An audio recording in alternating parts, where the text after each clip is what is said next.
Welcome to a new story made by Oracle One.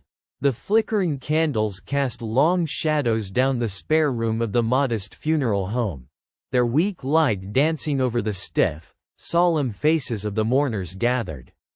The air, thick with the heavy scent of lilies and damp earth, hung oppressively, alive with whispered condolences and stifled sobs. It was the kind of somber scene you expected at a wake, yet beneath the shrouds of grief simmered a tension so palpable it seeped into the bones of those present. Eleanor Draycott, the family matriarch, stood just behind the heavy velvet curtains that framed the open casket. To anyone else, her posture was rigid with sorrow, but behind those steel-gray eyes lay a calculated coldness. Today was not just a day to mourn her son, Richard.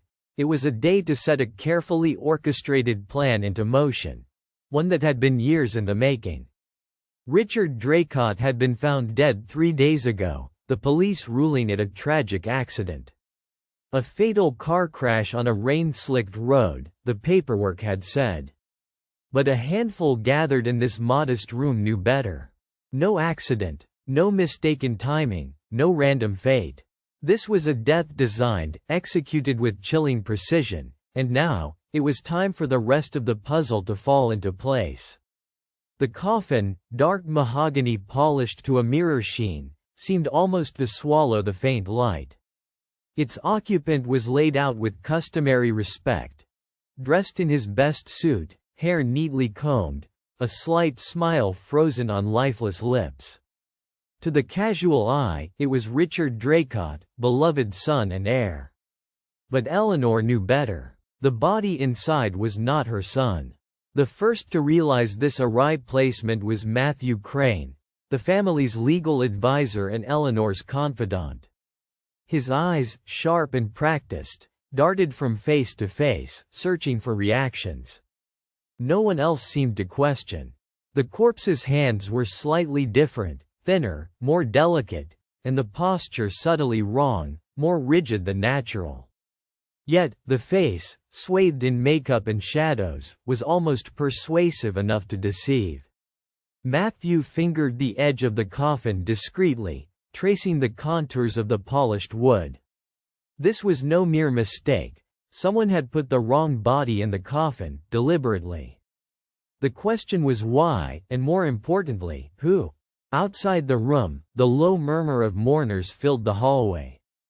Floral arrangements stood like silent sentinels, their vivid colors a stark contrast to the monochrome atmosphere inside. Eleanor stepped from the shadows and joined Matthew, her voice barely a whisper. "They think it's him," she said, eyes glinting with something cold and terrible. "They'll believe it's him until the last viewing tomorrow morning." Matthew nodded, understanding the gravity. Tomorrow morning's open casket viewing was to be the final farewell, a tradition beloved by the family. It was the moment when the world would say goodbye to Richard Draycott for good. "Our window of opportunity is narrow," Matthew said quietly. "The real Richard is hidden." But for what purpose? Eleanor's gaze darkened. Secrets that could ruin everything. 3 weeks earlier, Richard Draycott was anything but dead.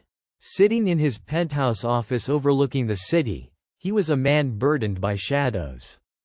As the head of Draycott Industries, he was both respected and feared, a titan in a corporate world riddled with ruthless competition.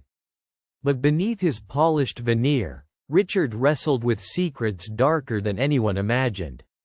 For years, he had been gathering evidence, proof of embezzlement and sabotage from within his own company.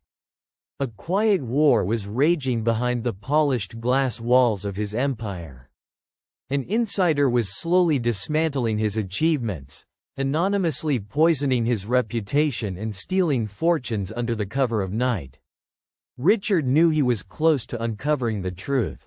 The final pieces of his puzzle lay encrypted within his personal laptop, a device he guarded zealously. But he also sensed he wasn't safe. Threats had arrived, thinly veiled, lurking in the shadows at every turn.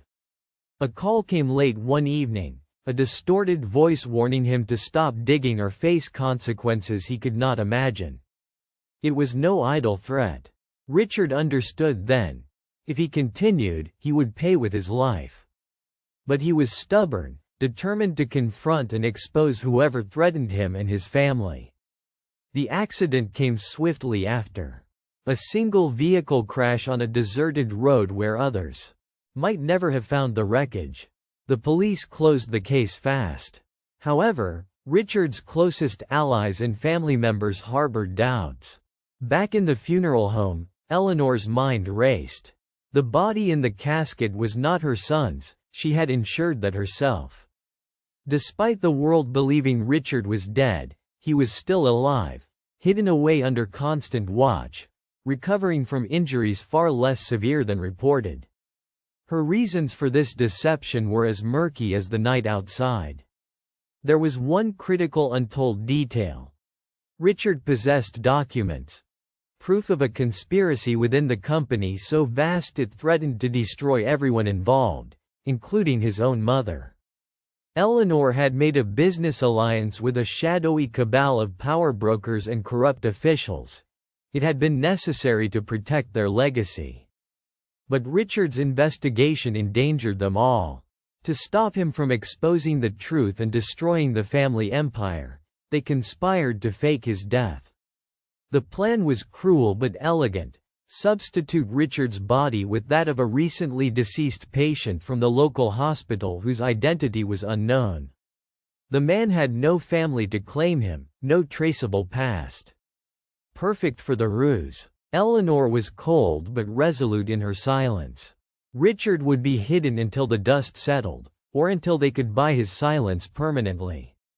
The funeral and wake would mark the conclusion of this dangerous chapter. The world would mourn Richard's death.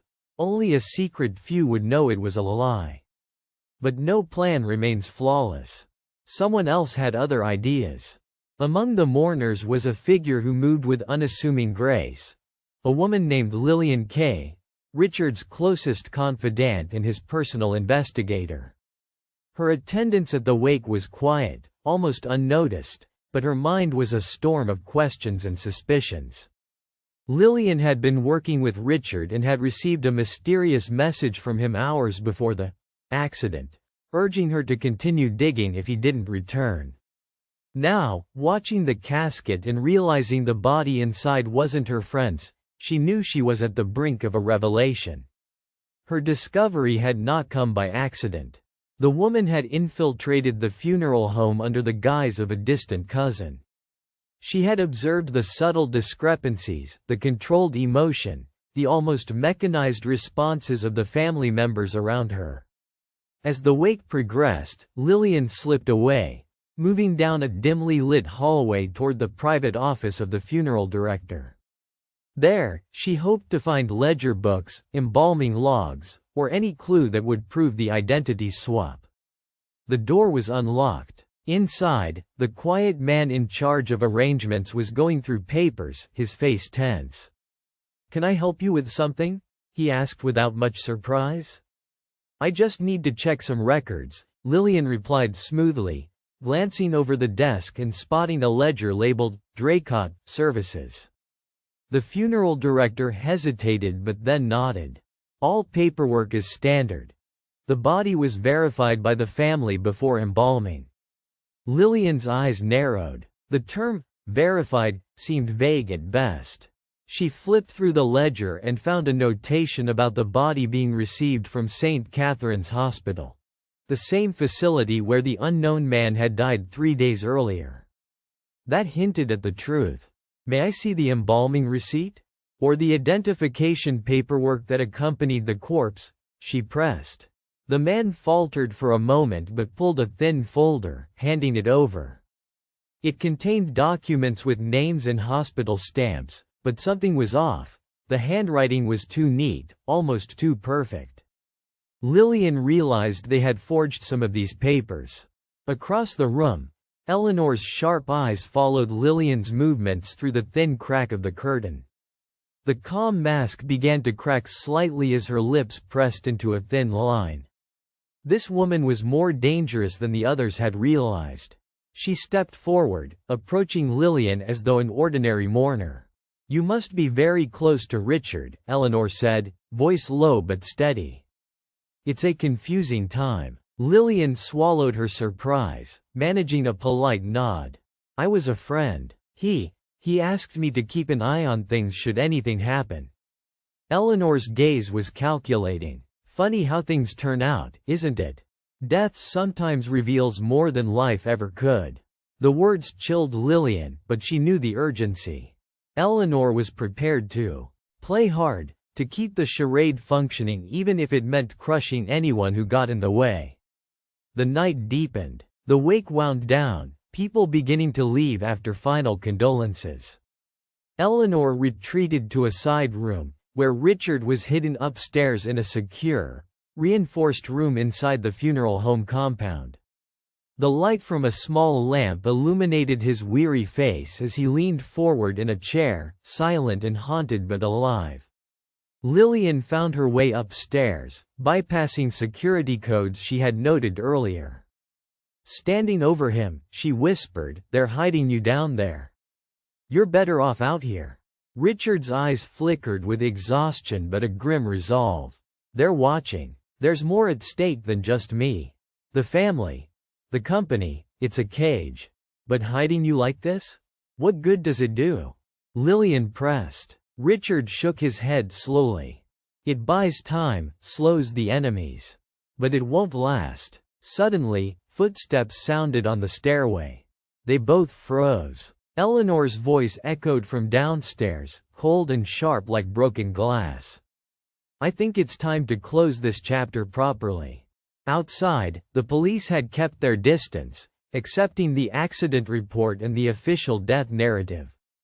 But Lillian had already sent encrypted messages to a trusted journalist she knew, a man hell-bent on exposing corruption. She watched as Eleanor's perfect smile faltered, her facade cracked beneath the mounting pressure. It was clear Eleanor was desperate, cornered by forces even she feared. As dawn rose, the open casket viewing began again. The room was stark, allowed in the cold blue of early morning. The family gathered once more, faces fixed in masks of mourning for the world to see. So carefully arranged was the scene that no one could suspect the truth. Yet Lillian moved quietly with a hidden camera, broadcasting the scene lived to her ally. The deception would have to unravel here, today. Approaching the casket, Eleanor stopped suddenly, sensing a presence behind her. She turned to see Lillian, resolute and unyielding. "You can't keep this up," Lillian said softly but firmly. "The truth is out there waiting to be told." For a precious moment, Eleanor's eyes flashed with fury and fear. Then the mask dropped. "You don't know what you've unleashed." Suddenly, the funeral home's security door slammed locked, trapping those inside. Panic rippled through the room. Eleanor stepped forward, her voice rising, commanding the silence. "If you want to clear Richard's name, expose the traitors, then you'll have to play my game. Because the cage is closing around us all." In those tense hours, secrets spilled into the daylight. The body in the coffin was a symbol, a mask for lies, a deflection in a larger scheme of betrayal and survival. The Dracot Empire was fracturing under the weight of truth, greed, and fear. Through the storm, Richard and Lillian forged a fragile alliance, determined to bring the true villains to justice. But Eleanor remained a force, unrelenting in her ruthless desire to control what remained. The irony was brutal. To save a son, a mother had almost buried him alive beneath decades of deception. To protect a legacy, lives were gambled on a twisted stage of roles and false faces. And in the silent stillness of that mournful room, where shadows played over polished wood and veiled eyes, the real story waited to be told. A story that was far from over. Like and subscribe for more stories.